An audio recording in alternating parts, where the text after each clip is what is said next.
It's your boy DJ Greenguy, and once again we had a lot of questions about the process on how to upload your music to bring it back.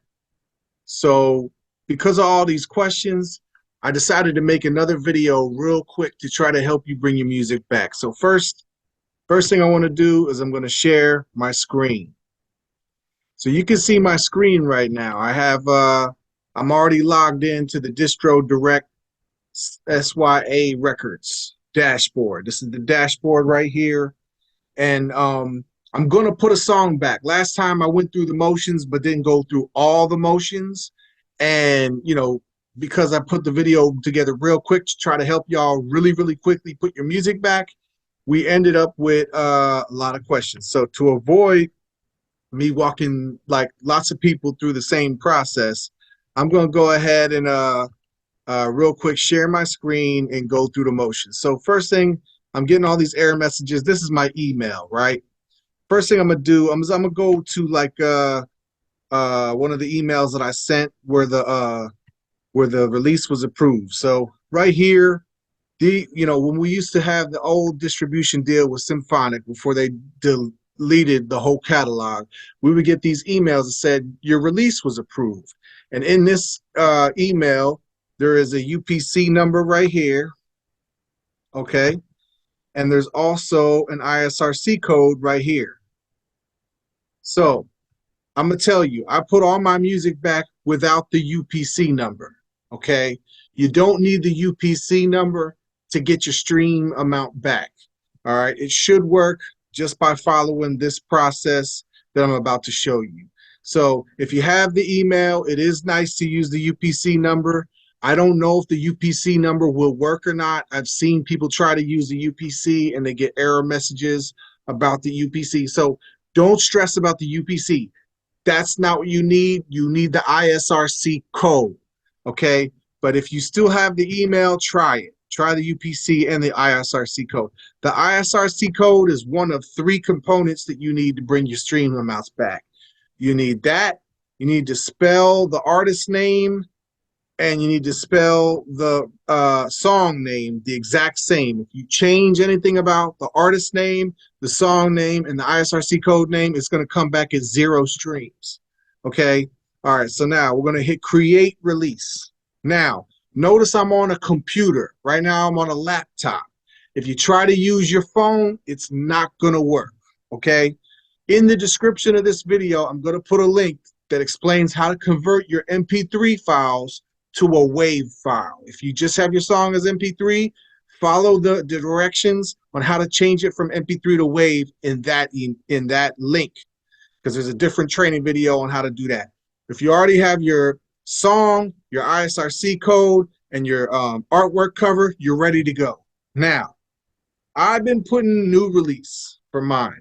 You can also, if you have that email that I was just showing you from when your song was approved the first time, you can do re-release, but you need to know the exact day. If you don't put the exact day, do new release, okay?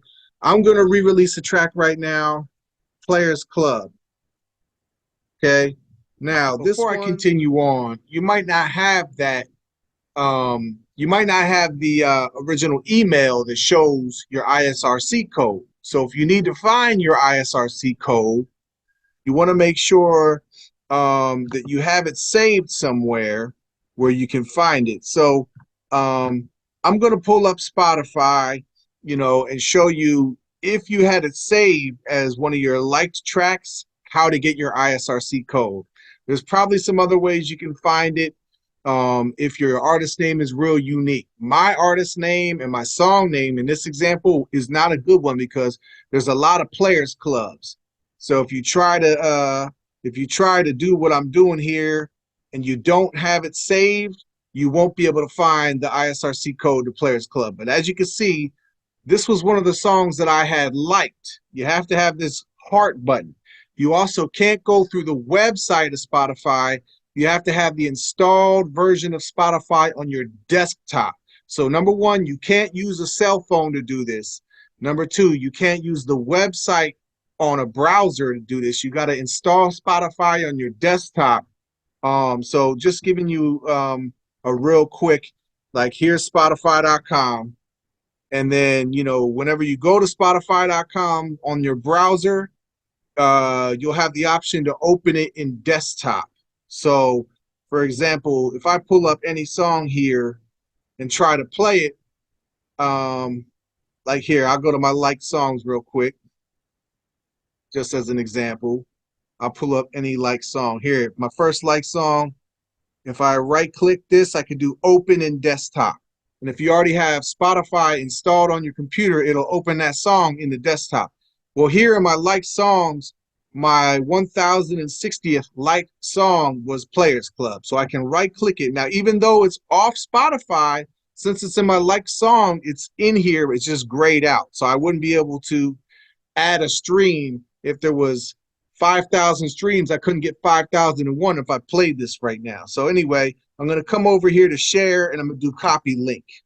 All right, now I'm going to go to this website, and the link to this website is going to be in the description of the YouTube video.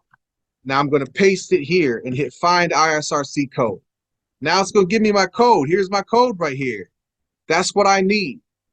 I need that. I'm the primary artist. Trap Barber is the primary artist, and I need the song title and this code. Now, if I were to just search Players Club and put any combination of DJ Greenguy, it's not going to find it.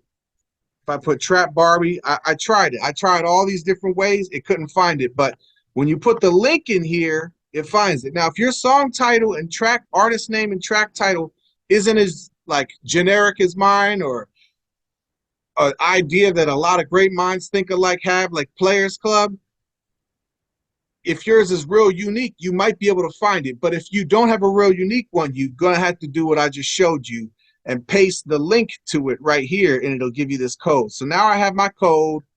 All right, so I'm going to use that in a second. I have DJ Greenguy, Trap Barbie, and I'm just going to pick next week for the release date. If you try to rush things, they usually have a hard time doing it. But if you pick at least a week out, you should be good. All right, then you come on down here. You're going to, I'm not going to do a pre-order date. I'm going to say no, because it already came out before. This is a hip-hop track, so I'm just going to pick hip-hop. Secondary genre. Bleed, whatever you do, don't pick comedy in here. Don't pick spoken word. It'll block you from the United States. So I just put hip-hop 2 times. And here, this one originally came out with APG Forks. I was thinking about doing that, but I redid the cover. So I'm going to go with the original SYA. Now, you can write whatever label name you want by hitting add a label here. And I'm just going to put SYA-APG Forks because Trap Barbie signed to APG Forks when she recorded this song for this song. You know what I'm saying? It was a non-exclusive deal, but the song is owned by APG Forks. All right, and the English is the language that we said the lyrics in. Now I'm just going to go ahead and find my cover. My cover is in the pictures. So I'm going to go to pictures, and here it is. It's saved right here. And it has to be 3,000 by 3,000 pixels. Those are all the rules. Okay, so I added the little logo there, which wasn't there before, but since we're with SYA now, there it is. Also, what I think I'll do is I'll try to find a way to give y'all that logo. If you want to add it to your covers, you can. So I'm going to figure out a way to provide y'all that. Maybe I'll put it in the automatic reply message body somewhere so you can copy it off of that. All right, so here we go. It's kind of like saving the catalog right now. Now, as long as I don't get no error message, we can go, okay, cool. Now, if you had any issues with that art cover, it might pull an error message up. But there was no issues here. So now I'm just going to put Players Club here. Players Club, and I'm going to spell it the exact same way as before. Now, if I were to change this and do like a AAZ or whatever, it's not going to come back with however many streams it has. It just has to be spelled the exact same way. You know what I'm saying? And I own the rights. And I'm going to put my real name. You have to put your real name here. You have to put everybody who's a songwriter's real name. And then, you know, you put all your credits here. I know the producer was Clark Make Hicks from Atlanta, Georgia. Great producer. And then it's an explicit version. And now you have to pick here. No, I already have an ISRC code. And then what you're going to do is you're going to paste in that IRC code number right there. That's the ticket right there. Now you hit save. It should then tell me I got everything good. Now you go to this part, upload wave. And I have the wave file on my desktop. There it is right there. See my video description on YouTube to convert your MP3 file to wave. I have an easy way to do that. You know what I'm saying? So it's uploading that right now. What we'll do is we'll fast forward through this part till when it gets to 100. Okay, so it finished the 100%. So now the upload is complete. So the next thing you want to do is, you know, pick your explicit or whatever. Oh no, wait, we already picked that. You hit submit. Because I only have one track. Now, if you had like more than one track, you would want to add more than one person there. Now here, I've already used this before for my artist name, but I never used this for Trap Barbie.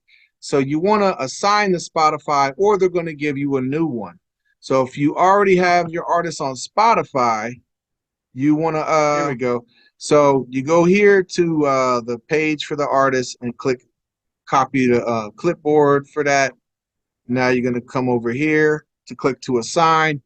Now, if the person already, the artist who you're looking for was already on there, you'll see the link show up and their picture right there. That's the same as the one she had picked for herself. Here we go on Apple Music. I think she customized that profile too. Here it is. All right, so there we go. So that way it doesn't make a new one. Okay. And then I'm just going to go ahead and check that I own the rights and I have the copyrights and all the terms, you know what I'm saying, is correct. I correctly labeled it. And that's it. Now here's the part. Go to splits. So here, if you included DJ Greenguy and DJ King Assassin, then you want to go ahead and add us. You click add collaborator, and you're going to put the person's email address here. You'll click add new, and you'll type in my email address, which is the APG Forks, CEO at live.com. And if it's Assassin, it's eblastme at live.com. If you're doing a track that doesn't have DJ Greenguy and DJ King Assassin as your primary artists, you can go ahead and distribute your splits as you want. So 100% for yourself, or if you're splitting it with one of the feature artists, split it evenly, even split however you want to do it. But if you are including DJ Greenguy and DJ King Assassin, we changed our split amount for using us as primary artists January 1st, 2023 and further. So anything that comes out after the 1st of January this year has to have a 25% split for King Assassin and a 25% split for me. So then whoever else is on the track will evenly split however you choose the rest of the 50%. But if it's just you, me, and Assassin, I get 25, King Assassin gets 25, and you get 50. We will pull your track down if you don't evenly split it in that way, where you and your people get 50% and Assassin gets 25 and I get 25. So there's nothing saying you can't just start over and start your stream amount at 0. Go ahead and do that if you want. Nothing's stopping you from doing that. And instead of putting Assassin and me, go ahead and get all your 100% and just put you. But if you're going to put Assassin, he's got to get 25%. And if you're going to add me as a primary artist, I get my 25 as well. Now I'm going to show you this. This is not to discourage you, but anybody who wants to put their music back and is concerned about a stream amount, I'm just going to pull up one major artist I know of. 283 million on his #1 song. His #2 song has 356 million. His #3 song on here is 96 million. And I don't know why this is #4. It's only 1 million because #5 is 186 million. And if you pull up all of his music, let's go to 2018. 2018, 26 million, 9 million, 356 million, 14 million, 13 million, 5 million, 49 million, and 3 million streams. So I show you that to say, do you really want to do all this work for however many streams you had, or maybe just start at zero. To me, if you ain't in the millions, it's the same as everybody else. If you don't have 36 million, 9 million, 300 million on like your 8 songs, but they all up on a million, what's the point? But I mean, that's just my opinion. If you want to go ahead and do it for a couple 100,000 or however many streams you have, go for it. You know what I'm saying? All right, so that's the end of my video.